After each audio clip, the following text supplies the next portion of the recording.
Mom, that bobcat is a threat, not a guardian. It's time to move. You think I am fooling myself? I've got proof, Mark. Or I will, as soon as those cameras do their job. The argument had been building for weeks. Ever since Mark found the bobcat tracks near the hives. What cameras? Mom, you can't be serious. 3 trail cameras. I set them up yesterday. That bobcat patrols my hives every night. You'll see. That animal is wild, Mom. It's not a guard dog.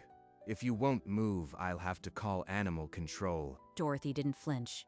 She'd been a beekeeper for 50 years. She knew what she'd seen. Mark left that evening, but not before making sure she had his number on speed dial. The cameras would record their first full night. If that bobcat shows up, I'll have the proof. As dusk fell, the red light on camera, one blinked steadily, watching the apiary's edge. 3 days later, Dorothy sat at her kitchen table. The first batch of trail camera footage loaded onto her tablet. The grainy night vision showed a raccoon lumbering toward the hives at 2 a.m., then freezing. A dark shape burst from the tall grass, and the raccoon scrambled away. That's him. I told Mark he patrols at night. But the image is so blurry. I need it sharper. Mom, I looked at that shot. It's just a blur. Could be a stray dog. He had already sent the clip to his sister, who agreed their mother was chasing shadows. Your sister doesn't know what I know. That bobcat has been here for years. I am not imagining things. But when the call ended, the silence in the kitchen felt heavy. If I move the cameras lower, toward the hive entrances, maybe I'll get a clear face. So she grabbed zip ties and spare batteries and headed to the apiary to reset the angles before nightfall. For a week, the repositioned cameras caught only the usual suspects: raccoons and skunks sniffing at the hive entrances. Then, at 3:12 a.m., camera 2 captured a still image that made Dorothy's heart pound. The bobcat was there, sitting calmly beside hive number 3, its amber eyes fixed on the darkness beyond. Not hunting, just watching. That's not what a predator does before a raid. He's guarding. She called Mark, her voice steadier than it had been in days. It's odd, I'll give you that, but a wild cat sitting still doesn't mean he's your guard. He could turn. Why would he just sit there, night after night, if he didn't have a reason? He's keeping other critters away. Mom, even if he is, that doesn't make him safe. A wild animal is still a wild animal. The call ended without a resolution. The footage was clearer, but the gap between instinct and trust remained wide. Dorothy stared at the blinking red light on camera 2, knowing the bobcat would be back, and the next night's footage might decide everything. The next morning, a neighbor called the sheriff, reporting a large cat near the property line, afraid for her chickens. By noon, a deputy was on Dorothy's porch, and Mark had heard about it. He arrived within minutes. This is exactly what I was afraid of. That animal is a public safety risk. Now, It's not a public risk. It's a bobcat that's been here for years, and I have footage to prove it's not dangerous. She brought out her tablet and showed the deputy the still image of the bobcat sitting calmly by the hives. The deputy studied the screen, then looked from Dorothy to the hives and back. He advised her to exercise caution, to keep her distance, and to call if the animal showed any aggression. caution isn't enough, Mom. What if it decides to defend its territory? You could get hurt. It hasn't hurt me yet, Mark. It hasn't hurt anyone. It's just living its life, same as me. The deputy left, but the warning lingered. Now the whole community knew about the bobcat, and the pressure to act was mounting. A week after the deputy's visit, Dorothy stepped outside to find one of her hives toppled, frames scattered, claw marks raked the wood. The soft comb was torn apart, honey pooling on the ground. Mark arrived within the hour, his face a mixture of fear and vindication. This is what happens when you trust a wild animal. The bobcat did this. It wasn't the bobcat. I saw him on the far side of the field last night. This was a raccoon. But the wind had knocked the camera askew, and the crucial angle was blank. You can't prove it wasn't him, Mom. This is exactly why I am worried. I need someone who can see what I see. Someone who knows animals. She remembered the card her friend had given her, Dr. Evelyn Hart, wildlife biologist. She made the call. Dr. Hart agreed to visit the apiary and examine the evidence with a trained eye. Dr. Evelyn Hart arrived 2 days later, stepping out of her SUV with a field vest and a calm, assessing gaze. Mrs. Harper, I've reviewed the images you sent. The bobcat is clearly using this space. The question is why. He's guarding my hives. He's been doing it for years. I just need someone to believe me. Dr. Hart asked to see the camera angles and the raw footage, every frame Dorothy had collected. Bobcats are highly territorial. They patrol fixed routes. Your apiary may just be a good spot for hunting rodents. So you think he's just hunting mice, not protecting the bees? Possibly. But territorial presence does deter other predators. The effect may be the same, even if the intent isn't. She unpacked her own equipment, 4 high-resolution cameras and motion sensors, positioning them along the apiary's edge. These will give us clearer data. If the bobcat is actively chasing off threats, we'll see it. As the new cameras blinked to life, Dorothy felt a cautious hope. Science might finally back her up. For 2 weeks, Dr. Hart's cameras captured the bobcat's nightly routine along the apiary's edge. It walked the same path every night, pausing at the same 3 hives, amber eyes scanning the dark. This is classic territorial behavior. Where his scent is strongest, raccoon and skunk activity drops to almost nothing. So he is keeping them away. That's what I've been saying. He is, but not out of loyalty. It's simple exclusion. He claims this area so other predators avoid it. Exclusion? That's still protection, whether he means it or not. She looked at the latest image, the bobcat grooming on its rock, utterly at ease among the hives. The data is clear. Your hives are safer with him here, but I can't call it guarding in a scientific paper. You can call it what you want, Doctor. I'll keep calling it a gift. The science was on her side, even if the words felt cold. Now she had to show Mark. Later that afternoon, Mark sat down at the laptop with Dorothy and Dr. Hart, scrolling through the patrol footage. I see the pattern. But sitting there doesn't prove he's safe. A wild animal is never predictable. He hasn't shown a single sign of aggression, Mark.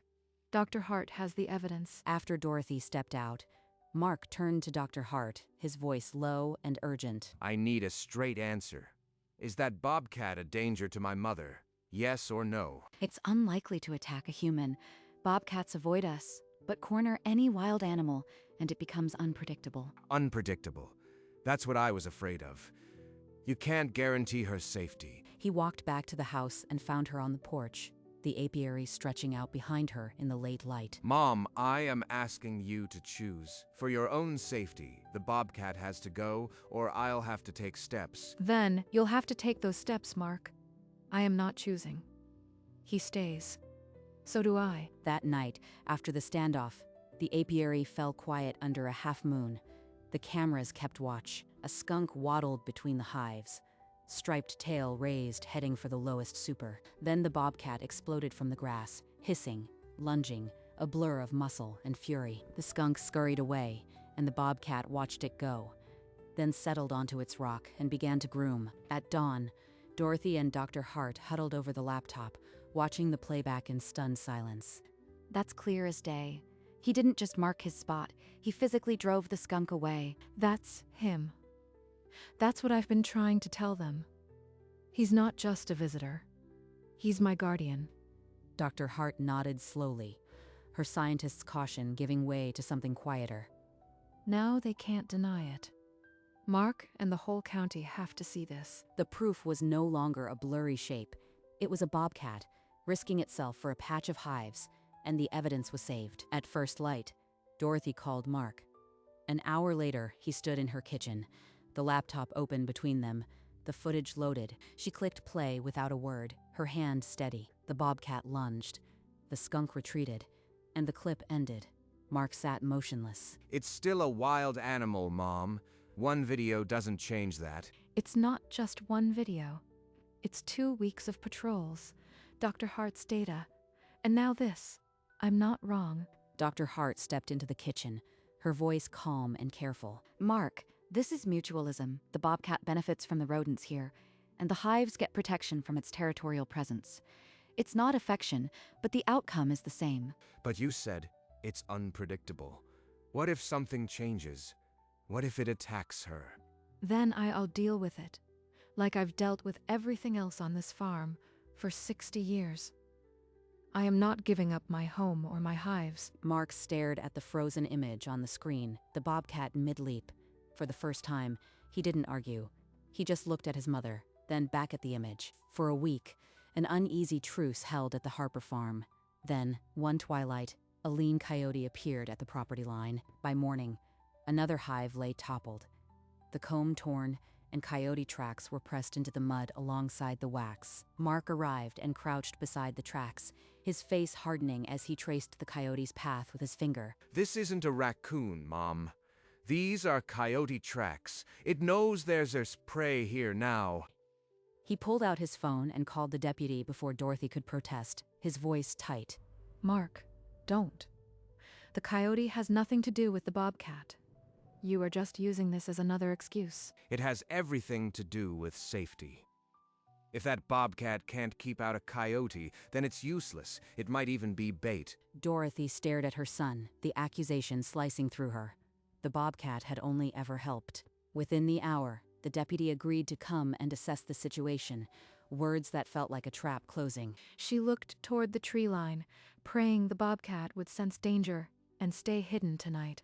The deputy arrived within the hour, his uniform stark against the apiary's gold. He listened to Mark, then suggested a live trap for the bobcat as a precaution. Number, you are not putting a trap on my land. That animal has done nothing wrong. Mom, it's for your own safety. The coyote could come back tonight. She stepped in front of the hives, her arms spread wide, an 80-year-old woman blocking the law. We need a science-based approach. Let's not act on fear. Give me 48 hours. I'll place more cameras along the perimeter. If the bobcat is a threat, we'll know. If it's not, we'll have proof. The deputy exchanged a look with Mark, then nodded slowly. 48 hours. No more. Fine. But if anything happens in that time, I am holding you responsible, Doctor. Dr. Hart worked through the afternoon, mounting extra cameras with overlapping fields of view. 2 days. That's all I have. Don't let me down, old friend. The first night passed in stillness. No coyote, no bobcat. Dorothy watched the cameras until her eyes burned. On the second night, the coyote returned at 2:17 a.m., emboldened by hunger. Nosing at the hive entrances, the bobcat emerged from the tree line, body flattened, ears slicked back. It did not retreat for a long heartbeat. Predator faced predator, the apiary between them. Then the bobcat charged. No bluff, no warning hiss. A direct, snarling assault that drove the coyote stumbling back. Every camera caught the flurry. Motion sensors triggered, frames blurring with speed, the coyote's yelp piercing the dark. Dorothy, unable to sleep, stood at her window, her hand pressed to the cold glass. She couldn't see the fight, only hear the snarls. The coyote fled, its silhouette vanishing into the woods. The bobcat remained, panting, fur ruffled, but standing. It limped a few steps, then settled in its usual spot by the hives, licking a wound on its flank. The cameras recorded everything into the silence, the proof no one could argue now. Waiting on the memory cards, Dr. Hart retrieved the memory cards at first light, her fingers steady despite the weight of what they might hold. By sunrise, she, Dorothy, and Mark were huddled around the kitchen table, the laptop open. She clicked the file. The screen lit with the coyote's approach, then the bobcat exploding into view. Every muscle a weapon.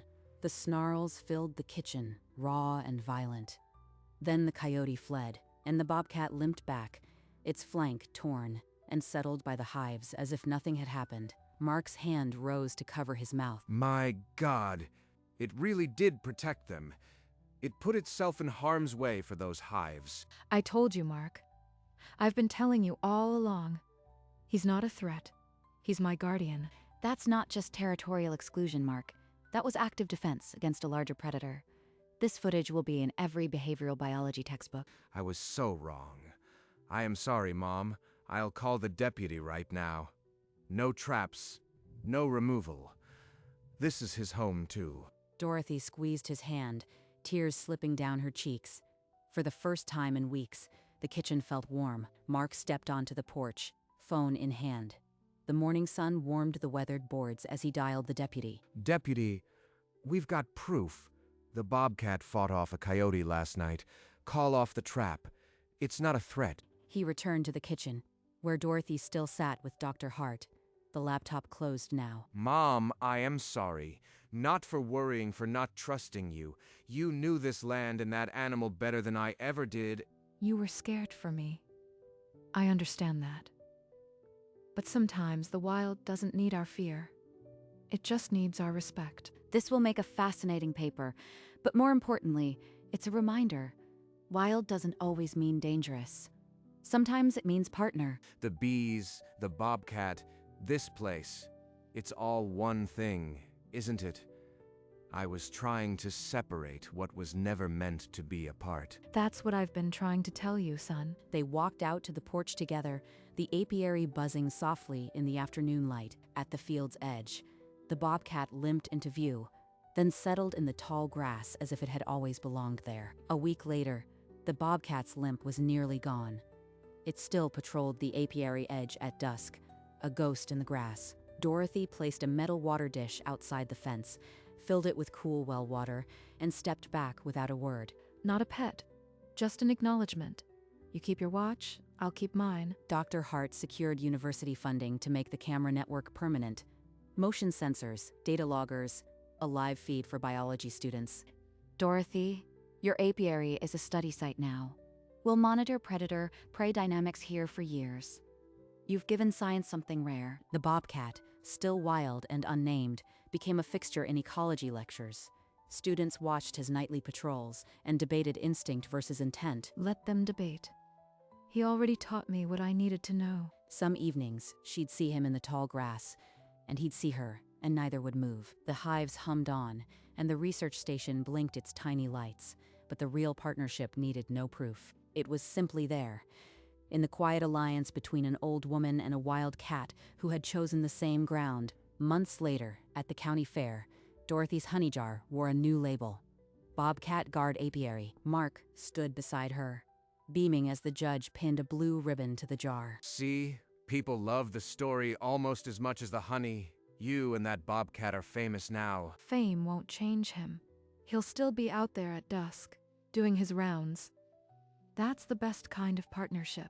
Mark? Dr. Hart's preliminary paper was published that spring, and the story spread through scientific circles and local news alike. Journalists came, photographed the hives, and left. The bobcat watched from the grass, unbothered. The apiary became a quiet symbol of coexistence, proof that wildness and human life could overlap without conflict. Not just coexistence. Something more. Something that doesn't need a name. And on any given evening, if you stood at the apiary's edge as the light faded, you might see the bobcat, amber eyes glinting, still watching over the hives. Not a pet, not a mystery, just a partner in a pact neither had signed, but both kept. One evening, she sat on the porch alone, her journal open on her lap, a pen resting against the page. He's not my pet. He's not my guard. He's just here. And that's enough. She looked up from the page, and there, in the tall grass at the field's edge, he was, silhouetted against the orange sky. The bobcat sat in the same spot as always. Watching her, Dorothy raised one hand, a small, slow wave, nothing more than an acknowledgement. The bobcat's amber eyes caught the light.